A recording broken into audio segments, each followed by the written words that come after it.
Right. Now, April 12th just got announced today. Jerron Boots Ennis, uh, Stanions, in Atlantic City. What you think Mm, about the fight? great fight. Great fight. I'm glad that Ennis is getting his opportunity to unify because that's what he wanted. And he's going after the toughest guy in the division. So I'm glad that he's getting that opportunity. Because I think Mm. that Stanionis is the best out of the other champions. So you believe he's these are the best two welterweights here? Yes, I do. Tell me why, Coach. I just do. There's nothing against Mario Barrios or Brian Norman. I think Brian Norman has an amazing amount of potential, but I'm talking about right now where they sit, Mm-hmm. where they are. Brian Norman is a little younger than those guys. He's not as developed as they are. Right. Boots, I believe, is 27. I'm not sure how old Stanionis is, but I've been knowing about him for a while. He's been in some real rough camps. He has Shelly Finkel. I remember he was trained by Ronnie Shields a while ago. I've seen him fight live. Stanionis can fight. He knows what he's doing. He's a good fighter. Um, so props to Boots, man, because he's taking the toughest guy in the division. And we'll see what happens. But I think Boots should win the fight. But that's a good fight. Stylistically, what do you see what happens at the end of that fight? I think it's going to be like a war because Boots is violent. Yeah. You know what I mean? He's just a Stanions is violent guy. violent. Stanionis is violent. So, I think it's going to be a war. I feel like that Boots can make his fights easier if he chose to, but he don't choose to. He got a beautiful jab and he could box his butt off, but he likes to kind of beat you up and walk you down and knock you out. He's like For the crowd. bloodthirsty. So if he fights in that mode, I feel like it's gonna be a war. I think somebody's gonna get hurt because he fights in such a violent way where he just kind of brings it to you. I think Boots could make it easy if he felt like it, but it don't seem to be his personality. But I've seen him use his jab, and guys can't really touch him. But I mean, I'm not his trainer. I don't have nothing to do with how he fights, but I expect a brutal fight. With the style he's been showing the last few fights. So that being said, does that make it a closer fight due to the fact of the mannerism Um, of them coming in like that? I don't know, but I think it makes it a more dangerous fight. Close is a matter of the scorecards, where Boots could probably be winning a lot of rounds, but when you pressing and you in range to get hit like that, and you opening up so much, the fight could become more dangerous for you. So I feel like I think that the fight is going to be high drama. Now, who's winning all of the rounds and things like that. I don't know. If you asking me my pick, I think Boots should win the fight. But I do think it's going to be like an explosive, violent kind of fight because of the way Boots has been fighting lately. He seems to be trying to prove a point, and let everybody know that he's that guy. And he's fighting in a very at- bloodthirsty attack attack kind of move. It seems like, and if he fight like that with Stanionis, it's going to be a war. Mm, mm. Who do you feel like, obviously, uh, Stanionis is not Karen. Karen fought a different fight than the first time he fought, Jerron Boots Ennis. It went the distance.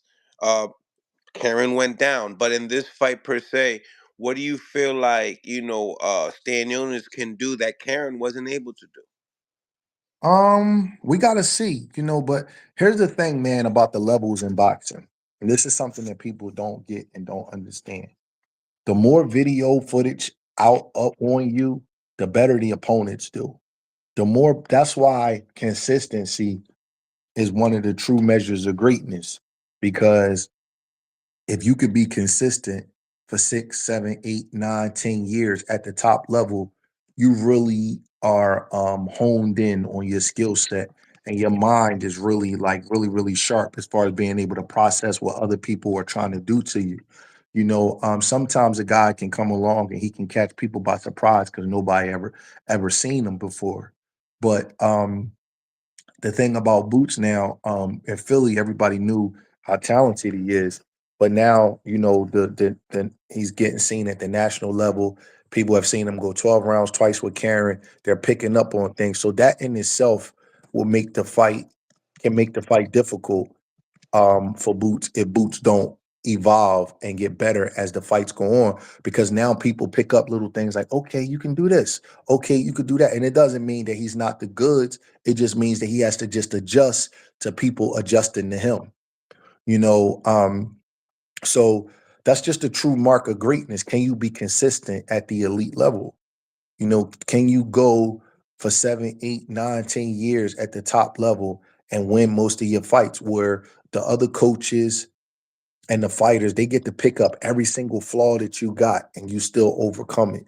So that's why guys like Usyk, Canelo, in a way, Bud, they're so special as far as, how they're regarded because them guys been champions for like 10 years. They've been at the top level for so long, and nobody has been able to figure not nobody, because Canelo has lost, but for the most part, they've been able to do their thing over and over again. So we know that Boots is a special, special talent. But now we got to see if he can evolve at the top level where good trainers pick up small little things because Karen did change his game plan. He fought a totally different fight in the first fight. He did the second fight and he did better. He won more rounds. So it's going to be just, it's just all a growing process for Boots and his team. And, they gotta see where see what adjustments they come up with. Obviously the guy gonna watch Karen fight. Of course he's gonna watch it. You know what I mean? I would. Any coach would to see how did he make it to the disc because he didn't run this time. He ran the first time. He didn't run the second time. So now you got to see how did he do that? What did he do to throw Boots off? What round? Just little things. So I expect a very good fight. But I think Boots is going to win the fight. Boots is his special talent. But I'm looking forward to it because I think this is the toughest guy in the division. Mm.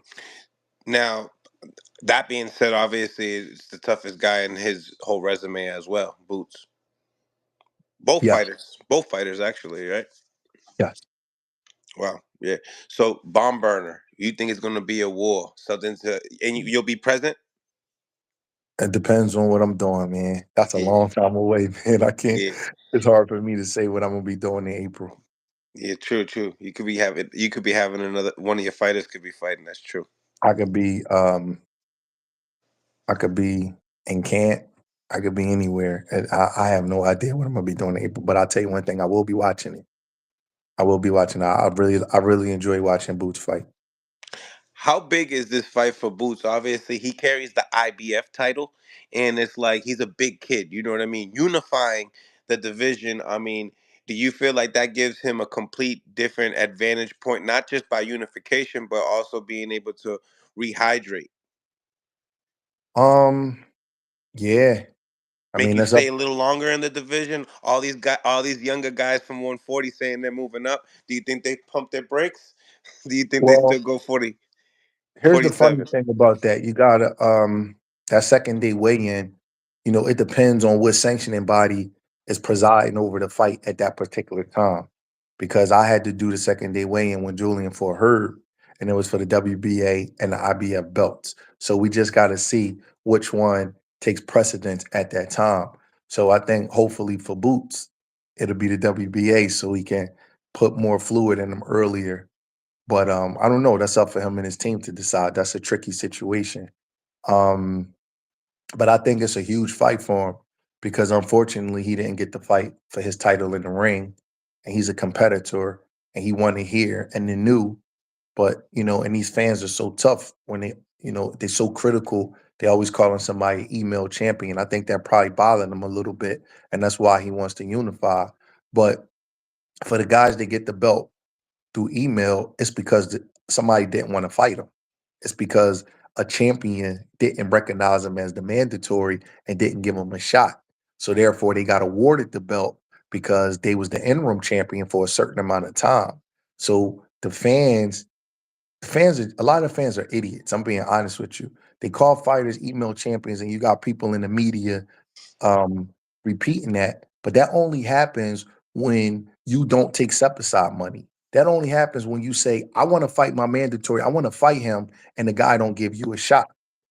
And that's the only way that can happen. Is because you're the interim champion for too long, and then the sanctioning body just says, "You know what? We're gonna finally do the right thing." They just don't give it to you. It's because you wasn't willing to take step aside money. It's because you was the mandatory. And I hate having to educate people about that. And I kind of feel bad, but I stay in my place about it because Boots is not my fighter. But he takes I think that I've heard a couple of his statements. He's probably aggravated because he gets called the email champion, but he can't help that. He never got a title shot. That's not his fault. Just think about it. If you was managing him, what can you do about that? Wouldn't you keep emailing and calling the sanctioning bodies? Say, what's going on with my guy? How come he's not getting his shot? How come he's not getting his shot? Then eventually they say, okay, take the shot, take the title because the champions are too busy or they're not fighting you or for whatever reason it is. What are you supposed to do? Throw the belt in the trash? What are you supposed to do? You No, know what I I hear mean? you. So it's so we got a bunch of stupid fans, man. I'm telling you, people walk up to me and fight like, yo, just get away from me. Just stay away from me because they just repeat shit and they just don't know and they think they know and it's enough to drive you crazy when you know. So and then all sanctioning bodies don't move the same. Sometimes they enforce it and sometimes they don't. Some sanctioning bodies that have you as the mandatory for 3, 4 years and never enforce it and never strip the champion. And then sometimes, like the IBF, they made Boots fight Karen 2023 and 24. You never know how they gonna do it. And the fighters is like they don't really have no choice in it. They don't. So it's I just think that the kid got a lot of criticism and he wants to prove a lot of people wrong. He wants to win the belt in the ring. And hopefully, he makes the weight good and has a good weight cut and good rehydration and he's at his best and he can perform. 100%. 100%.